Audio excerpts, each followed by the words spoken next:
get the community.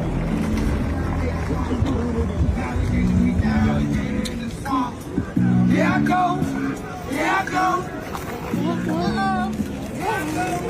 Look at the community.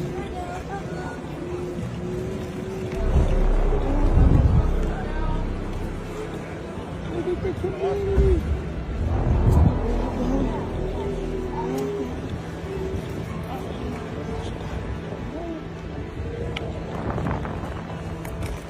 Wow, it's like a scene out of a dystopian movie, but it's not a movie. It's your reality that's sweeping all across the United States with nothing stopping it. Welcome back, beautiful and amazing human beings. My name's Luke Radowski here of WeAreChange.org, and there's a lot of absolutely frustrating and bewildering news to get into today, as of course now it looks like officially we have a TikTok ban. What's going on here as CNN anchors and reporters who were fired from the network are making a comeback? Is that really a comeback? As Elon Musk and Joe Rogan talk about some really important stuff, especially with a generation of young people that are forced to hate each other, a part of a larger demoralization program that finally is being exposed. We're going to be talking about that, plus a lot more, all here on this independent media broadcast. If you like the shirt that I'm wearing, you could get it on thebestpoliticalshirts.com. And the clip that we played in the beginning of this broadcast highlights just someone's experience late at night in San Francisco, highlighting how one of the most taxed jurisdictions in the world, the jurisdiction with the most amount of government, has the most amount of civil unrest and problems, along with urban decay that are reaching a precipice that there's no going back from. This literally looks like a zombie frickin' apocalypse, and it's coming to your town if politically these sociopathic central controllers, top-down bureaucratic Beckys aren't recalled. So far, it looks like they'll be in power forever. And with that, so will our financial concerns, as well as Janet Yellen, the former head of the Federal Reserve and current Secretary of the Treasury right now, came out and had this to say on Fox Business. In 2021, you did say that inflation was transitory. Do you regret saying that now? I regret saying it was transitory. It has come down, but I think transitory means a few weeks or months to most people. Yeah. That's the definition there, okay? Not many years or decades there, old Yeller. This, as even back then, many people made fun of her for saying this, as of course she was lying to the American public about the true state of our economy that is not doing too well, and it's only going to get worse from here, as we're finding out places like New York City are spending $387 per day to house one illegal migrant that they have welcomed into New York City and told to come there. Yes, $387 per day for one person, as that person that the money probably is being spent on is saying, what? Are you freaking kidding me? No freaking way, as of course the things that these people get don't amount to that amount of money, highlighting just how inadequate and corrupt local governments could be that are squandering your money away, paying top dollar for the crappiest services, just like you would expect at your local DMV. But don't worry, the government is here to ban social media platforms now and control speech online, as of course the fate of TikTok now is in the Senate, as the popular social media company soon might be forced to sell its Chinese interest, probably to an American company, as a lot of people are opposing the bill, including individuals like Elon Musk and Donald Trump that believe that their social media platforms probably will be targeted after the very vague language that has been passed against a social media platform that isn't really doing a service to the American youth. And yes, there are major problems with TikTok, especially with its algorithm, especially with its short attention span, especially with its terms of services that also are eerily similar to all the other social media platforms here in the United States that essentially do the same thing. This, as Joe Rogan has been a major campaigner against TikTok, as surprisingly today, New York Congresswoman Alexandria Ocasio-Cortez joined Elon Musk and Donald Trump in their criticism of this bill, saying on social media, quote, "I'm voting no on the TikTok forced sale bill. The bill was, quote, incredibly rushed from committee to vote in 4 days with little explanation. There are serious antitrust and privacy questions here, and any national security concern should be laid out to the public prior to vote," which, I can't believe I'm saying this, I actually agree with Alexandria Ocasio-Cortez on this specific issue, as the House of Representatives just voted to ban TikTok, 352 votes to 65 nays, as the bill is now headed to the Senate, where most likely it will be passed and then signed into law by the President of the United States. This has a lot of people speculate that this very vague language will be used against all these other social media platforms that are becoming more popular than ever and not under the control of the intel agencies, as well as VPNs, hosting sites, apps. All of that could be targeted now. Will they? Well, with the way that the government usually acts, probably. This, as some former CNN anchors are now looking for prime time alternative independent media jobs, as Chris Cuomo, just surprisingly, the CNN darling who faked his own lockdown while running around all of Long Island, whose brother committed horrible actions that has led to tremendous human suffering in places like New York, especially at the elderly nursing homes, has now just got a cushy job at Valuetainment with Patrick Bet-David, as his former CNN star Don Lemon was hired by Twitter and then quickly fired by Twitter, as Don Lemon took to social media to announce that his partnership with Twitter has officially ended after doing an interview with Elon Musk himself, which he says Elon Musk wasn't really happy about, saying this specifically. Speaking of free speech, right? I thought the first person interviewed, no brainer, Elon Musk, the man who calls himself a free speech absolutist. I asked him to do it. He willingly agreed to the interview. Throughout our conversation, I kept reiterating to him that although it was tense at times, I thought it was good for people to see and hear our exchange and that they would learn from our conversation, learn more about him, learn more about me. But apparently, free speech absolutism doesn't apply when it comes to questions about him from people like me. What did we talk about? Well, is that the case here? Is that the truth here? We're going to see, as Don Lemon now promises to release this interview actually on X, and Elon Musk is actually responding along with X Business, saying specifically that they're allowed to publish whatever they want on their platforms, with Elon Musk specifically saying, quote, his approach was basically just CNN, but on social media, which doesn't work, as evidenced by the fact that CNN is dying, which it is, going on and saying, and instead of it just being the real Don Lemon, it was just really Jeff Zucker talking through Don, so lacked authenticity. All this said, Lemon, Zucker are, of course, welcome to build their viewership on this platform along with everyone else. As, of course, questions about free speech have emerged on Twitter, and that's why, again, I am very happy to have LukeUnfiltered.com, our own members-only website where we host very interesting conversations. We have a lot of resources available to you. We have a lot of knowledge. We have a lot of information, all centered towards helping you become the best version of yourself, as we have 10-plus years of secret behind-the-scenes videos with some incredible individuals, some conversations that you can't find anywhere else, only on LukeUnfiltered.com. You know what else you can't find? Also, our members-only t-shirts, which are exclusive, which are wild, which are only available for the people that sign up to LukeUnfiltered.com, as we sell the t-shirts at cost, basically. And we also have a regular store that, of course, is thebestpoliticalshirts.com, where we have a lot of really eye-opening ideas and expressions of thought that will absolutely have people doing a double take about what you are wearing. Again, the shirt that I'm wearing is also one of the shirts that you could get on thebestpoliticalshirts.com. We just released 2 of them. One of them is not too family friendly. Another one says Asteroid 2024 just ended, all with the way that things are going politically. I could see a lot of people resonating with this, as of course the situation is not all right.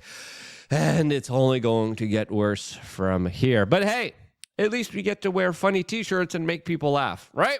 That's a power, that's a skill that I think is absolutely reserved for you as an individual that takes your life into your own hands and says, you know what, I'm going to start living in my truth. I'm going to start having conversations. I'm going to start talking to random people in the streets here that, of course, will probably approach me and say, hey, That's a cool frickin' shirt. Where'd you get it? You got it on the bestpoliticalshirts.com.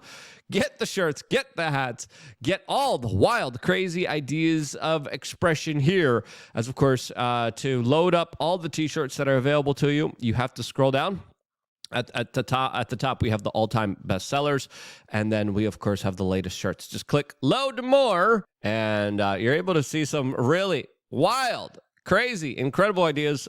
Shirts get banned all the time. It's frustrating. I can't show you a lot of them here. Check them out right now on thebestpoliticalshirts.com, as, of course, your purchases help support this independent media organization that isn't having the same problem as Don Lemon is right now. This as Elon Musk, who is providing some people who previously didn't have a voice, came out on social media today and talked about something interesting that I think is worth delving into, specifically showing an old interview between G. Edward Griffin and Yuri Bezmenov, a former KGB defector that came to the United States and talked about the many generational warfares, or psychological leftist, communist, Marxist principles and ideas that are being used against the United States many decades ago that many people believe was foretold and became essentially prophecy of what we're dealing with right now. With Elon Musk specifically highlighting a 2-minute video saying, interesting discussion of how mind viruses are created and amplified,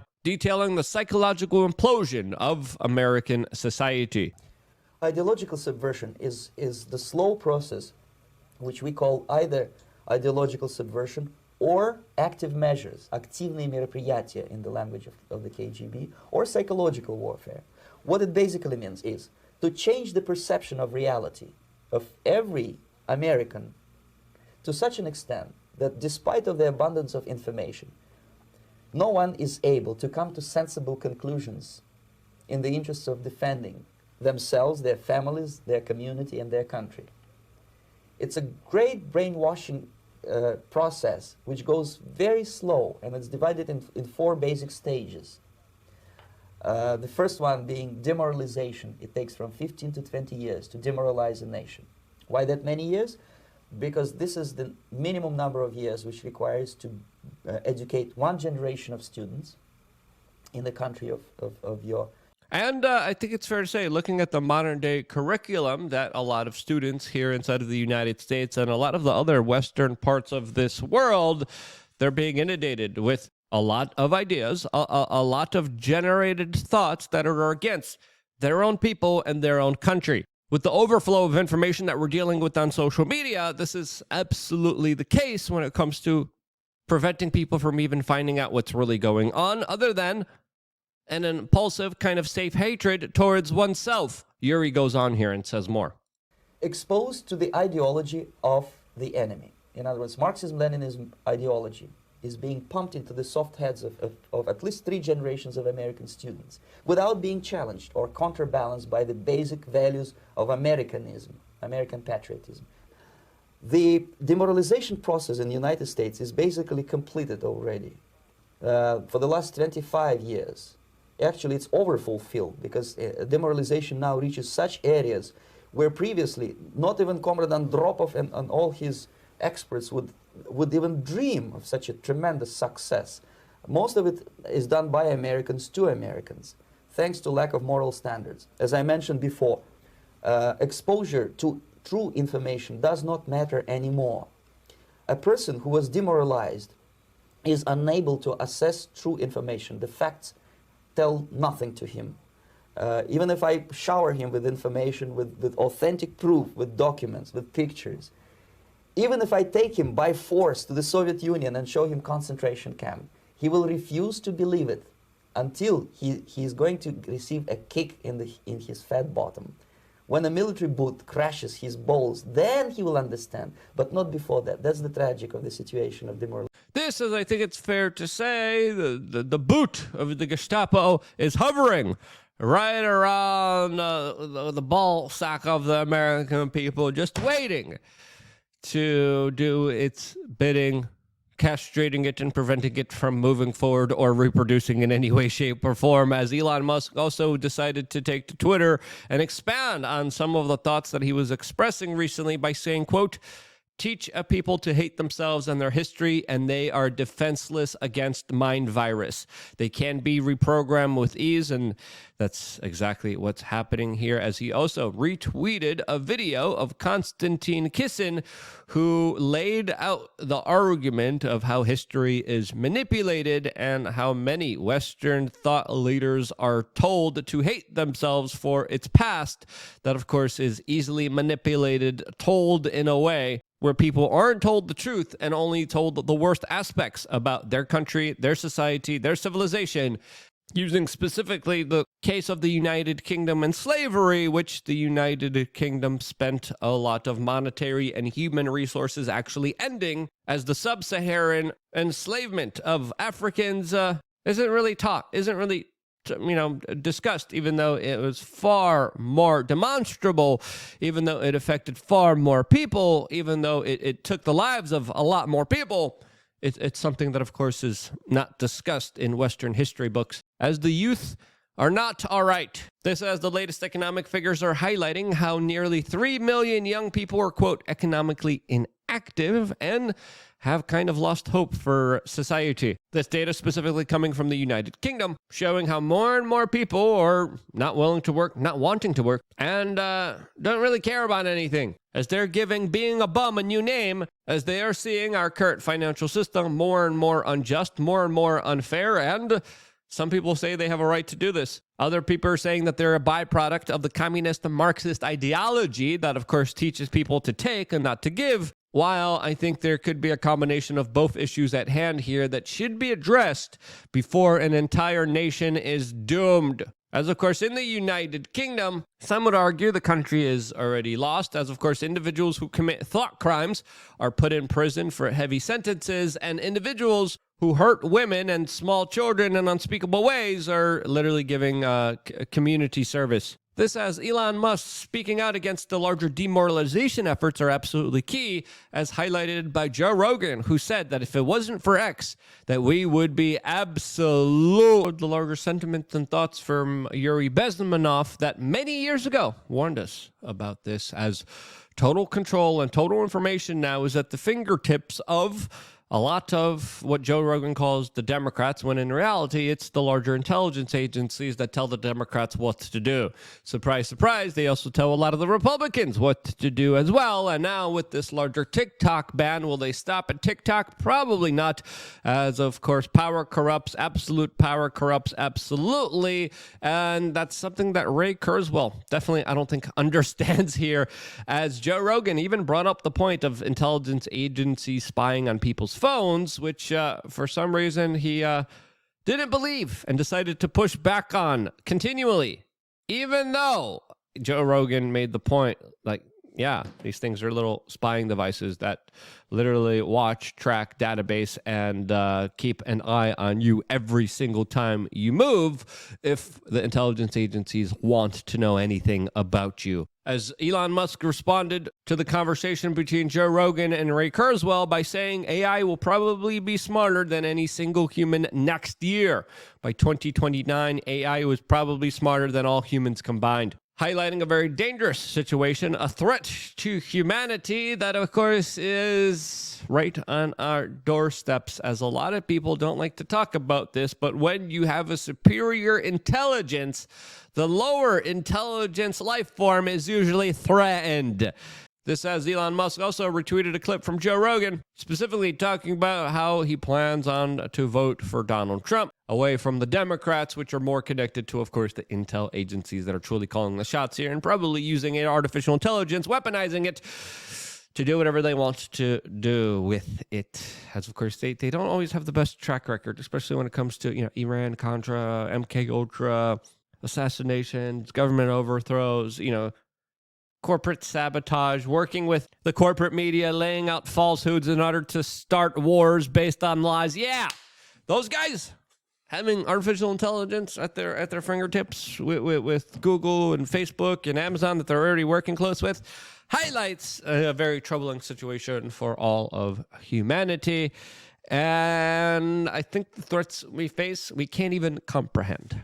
That's my 2 cents on it. I'm going to be speaking about actually some nice things on lookatfiltered.com right after this video. The conversation continues there. The link is down below. Click on it right now. Sign up for less than $8. It means the world to us, more important than ever. Seriously, we need your help. Thank you so much for signing up. Thank you so much for watching this video and sharing it with your friends and family members. But do you think all is nigh? Let me know down in the comment section below. I wouldn't be here if it wasn't for you guys actively sharing and watching these videos and being a part of this independent media organization. And that's why I love you guys. Stay tuned for more here on wearechange.org.